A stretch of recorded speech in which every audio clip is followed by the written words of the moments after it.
সকালবেলা উঠে একটা মারাত্মক পাপ কাজ করতাম, দেখে তো ইয়ার চোখে জল এসে যাওয়ার মতো। আমি কি বলবো, মানে এত খারাপ লাগছে এতটা। তুমি আমাকে না পাপ করার হাত থেকে। হ্যালো ফ্রেন্ড, প্রথমে লাইটটা জ্বালানোর পর পর্দাটা খুলে নিলাম। আজ অনেকদিন পর অনেকটা সকালবেলা ঘুম থেকে উঠলাম। এখন ঘড়ির কাঁটায় ভোর 5টা বাজে। তোমাদের সকলকে গুড মর্নিং আর রাধে রাধে বলে আজকের ভিডিওটা শুরু করে দিলাম। ঘুম থেকে উঠলাম আর আজকে আবার তোমাদেরকে একই ফর্মে একই ভাবে ভিডিও প্রেজেন্ট করলাম। আশা করি তোমাদের সকলের খুব ভালো লাগবে। অনেকদিন পরেই ভিডিও করছি। চলো, অনেক ঘটনা আমার জীবনের ঘটে গেছে এই কয়েকদিনের মধ্যে। সমস্ত কিছু তো আর শেয়ার করতে পারবো না আপনাদের সাথে। অনেক কিছু আপনাদেরকে জানানো হয়নি। আজকে এই ভিডিওর মাধ্যমে কিছু কিছু জানানোর চেষ্টা করবো আপনাদেরকে। সেগুলো হালকা কিছু শেয়ার করবো। আর এক মধ্যে কেন বলছি এটা অবাক হবেন, সেটা একটু পরে আপনাদেরকে দেখাবো।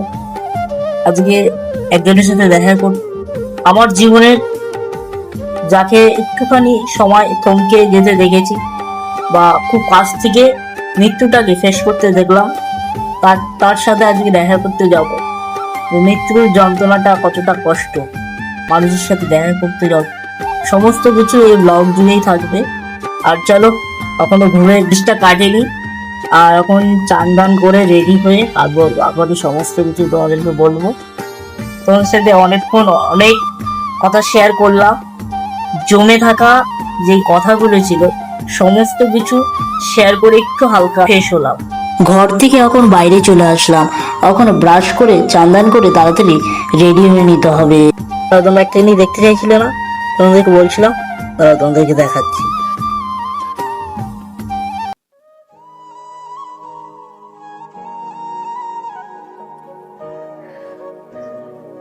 দেখতে পেলো? বিশ্বাস হলো তো তোমাদের? আমার কথাটা কি তোমাদের বিশ্বাস হলো? এটা কিন্তু আমি আজ প্রথমবার আমার পুরো ফুল বডিটা তোমাদেরকে দেখিয়ে দিলাম। তোমাদের অনুরোধে আর নিজেকে লুকিয়ে রাখতে পারলাম না। ফাইনালি রেডি হয়ে নিলাম আর খুব তাড়াতাড়ির মধ্যে রেডি হচ্ছি। এখন এই মুহূর্তে ভাই বারবার ফোন করছে আর আমি আজকে অনেকটা পরিমাণে লেট করে ফেললাম। চলো এখন কাকদ্বীপ স্টেশনে গিয়ে বাগবাজি তারপর কথা। হ্যালো ফ্রেন্ড, কিছুটা জার্নি করার পর আমরা চলে আসলাম আমাদের সেই গন্তব্যস্থলে, মানে কাকদ্বীপ স্টেশন। আর এখন আমার সাথে যাবো ভাই। চলো এখন ট্রেনে উঠে বাগবাদি কথা বলবো। এইমাত্র আমরা যেতে চলেছি কোথায়, তোমাদেরকে বললাম যে একটু সাসপেন্স রাখবো। আর চলো দেখা হবে। আর আশা করি একটু পরে সমস্ত আপডেট তোমাদেরকে দেবো ফেসবুক ব্লগের মাধ্যমে। আর সরাসরি তোমরা দেখি।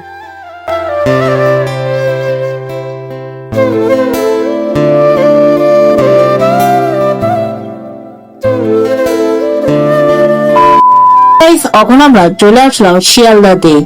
আর চলো, এখন আমাদের ট্রেন অলরেডি আমরা পেয়ে গেছি। এখন আমরা ট্রেনে বসে পড়বো। তোমাদেরকে তো অনেকক্ষণ ওয়েট করানো হলো যে আমি এখন কোথায় যাচ্ছি। হ্যাঁ, আমি তোমরা ঠিক ভেবেছো, এখন আমি যাবো নৈহাটিতে দেখা করার জন্য। পার্সোনালিটি দাদা অনেকটাই অসুস্থ, তোমরা সকলে জানবে দাদাকে। আর এখন আমার সাথে যাচ্ছে ভাই। এখন নৈহাটিতে যেয়ে তারপর তোমাদের সাথে বাগবাকি কথা হচ্ছে। আর পুজো দিতে যাবো। আর আমি সবসময় বড় মার কাছে যে শুভ কাজ শুরু করি। আর এখন এই মুহূর্তে আমাদের ট্রেন ছেড়ে দেবে। আর এই হচ্ছে আমার ভাই, তোমরা সকলেই জানো। চলো এখন যেতে যেতে কথা হবে। তোমরা কি করছো? চ্যানেলটাকে সাবস্ক্রাইব করো আর অবশ্যই ফলো করে দাও। তোমরা ভাইকে ভালোবাসো তো, আর ভাইও তোমাদেরকে অনেক। হে গাইস, এইমাত্র পুজো দিয়ে চলে আসলাম নৈহাটির পার্কে বসে আছি। এই পার্কের নামটা যদি তোমরা জানো অবশ্যই কমেন্ট বক্সে জানিয়ে দিও। আর আমি বিশেষ করে জানি না, আমাকে ভাই নিয়ে আসলো আর দাদা আমাদের আসছে। আর চলো দাদা আসুক, তারপর ভগবতী সমস্ত ভিডিও বলি। তোমাদেরকে যে বলেছিলাম যে একজন মানুষটা যে দেখা করাবো, সে দাদা চলে এসছে। যে আমার লাইফের যে ঘটনাটা স্ট্রাগলটা, দাদারও লাইফের সেরকম কিন্তু একটু আলাদা। আর চলো তোমাদের সাথে একটু দাদার সাক্ষাৎ করে দিই। যেই দাদার কথা তোমাদেরকে বলছিলাম, যে একমাত্র আমার যদি যদি বোঝে ইমোশনালটা, একমাত্র এই দাদাই বুঝবে। যে আমার বড় ভাইয়ের থেকেও অনেক দাদা। মানে এত দূর থেকে এসেছে না, মানে তারপর বলার মতো আমার কিছু নেই। মানে আমি বড় ইমোশনাল হয়ে গেছিলাম, অত্যন্ত বড় ইমোশনাল হয়ে গেছিলাম, যার মতো কিছু বলার মতো কোনো ভাষা নেই আমার। তো ফাইনালি আমরা ভিডিও করতে করতে না মানে বড় ইমোশনাল হয়ে গেলাম, এর জন্য ভিডিওটা আমরা কাট করে দিয়েছি। আর এই যে এসেছে দাদাও সেম এরকমই, হ্যাঁ। আর ভাই সত্যি কথা বলছি, মানে আমি তোমার পায়ে শত কোটি প্রণাম, তার কারণ এ মানে বন্ধুত্ব কাকে বলে এর থেকে জানা উচিত। একে কাকদ্বীপ থেকে কোলে করে করে নিয়ে এসেছে, আমি দেখলাম পার্কে ঢোকার সময় এ কোলে করে নিয়ে এসেছে, মানে মানে কি বলবো, স্পিচলেস হয়ে গেছি। আর ভাইকে বলি তোমার প্রোফাইলটা আমি মেনশন করে দেবো, আমার প্রোফাইলে তোমরা প্লিজ আমি কমেন্ট বক্সে লিঙ্কটা দিয়ে দেবো, ইউটিউব চ্যানেলে একটা তোমরা দেখবে। আর কি বলো, তোমরাই সব, আর কিছু আমার বলার নেই। তোমরা দেখো ওর অবস্থাটা, পাটা দেখো, মানে পাটা ওইদিকে ফোনটা ঘুরে আছে। তারপরে ও আমার সঙ্গে দেখা করবে বলে নৈহাটিতে বসেছিল। লাস্টে আমি এলাম, আমি বললাম ঠিক আছে আমি দেখা করব। মানে এরপর না আমার ভাষা নেই কিছু বলার মতো। আর সত্যি করে বলছি দাদা, তোমার মতো ছেলে আমি পৃথিবীতে দেখিনি, এরকম কোনো বন্ধুত্ব আমি দেখিনি। আমি নিজে বলছি আমার এত বন্ধু ছিল, কিন্তু এরকম বন্ধু আমি কোনোদিন দেখিনি আমার জীবনে, তুমি তোমার জীবনেও দেখোনি। একে একে কোলে করে নিয়ে ঘুরে, কোলে করে নিয়ে ঘুরে, ও এখন ওর চোখ থেকে ফোটা ফোটা জল পড়ছিল, যেটা দেখে আমার নিজের খারাপ লাগছিল। মানে ফাইনালি আমার মাও আমার জন্য অনেক কষ্ট করেছে আমাদের জন্য, কিন্তু আজকে অনেকটাই খারাপ লাগছে।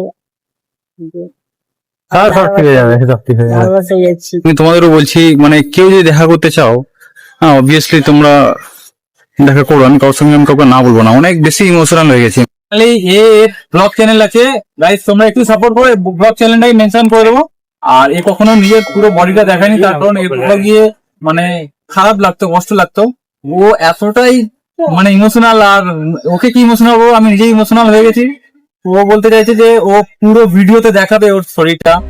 ভাই উঠে দাঁড়াও একবার, মানে সিরিয়াসলি বলার মতো কোনো ভাষা নেই, মানে আমি স্পিচলেস হয়ে গেছি, কি বলবো। তারপরে আর বলো, তোমার কি বলো আছে, তোমাকে ফলো করতে হবে তো বলে দাও। গাইস তোমাদের একটা কথা বলি, আমি জানি যে আমার ভিডিও তোমরা সবাই দেখো, তো তোমাদের কাছে বিশেষ করে অনুরোধ, এর চ্যানেলটাকে আমি আমার প্রোফাইলে মেনশন করে দেবো, তো তোমরা অবশ্যই একে একটু ফলো করো। কারণ সত্যি এত দূর থেকে এসেছে, 4 ঘন্টা জার্নি করে এসেছে আমার সঙ্গে দেখা করতে, এর থেকে বড় পাওনা আমার কিচ্ছু নেই। সত্যি করে যে বন্ধুটা ক্যামেরা ধরে আছে, আস্তে আস্তে বলবো তোমাদের সাথে দাদা আছে, আর দাদা আছে মানে ভগবানের মতন। না না এরকম কোনো ব্যাপার না, আমি তোমার আমার থেকে দেখো, তুমি তো অনেক দূরে থাকো, তো আমি আমার ভিডিওর মাধ্যম দিয়ে তোমাকে আমি তোমার সবকিছু হেল্প করার চেষ্টা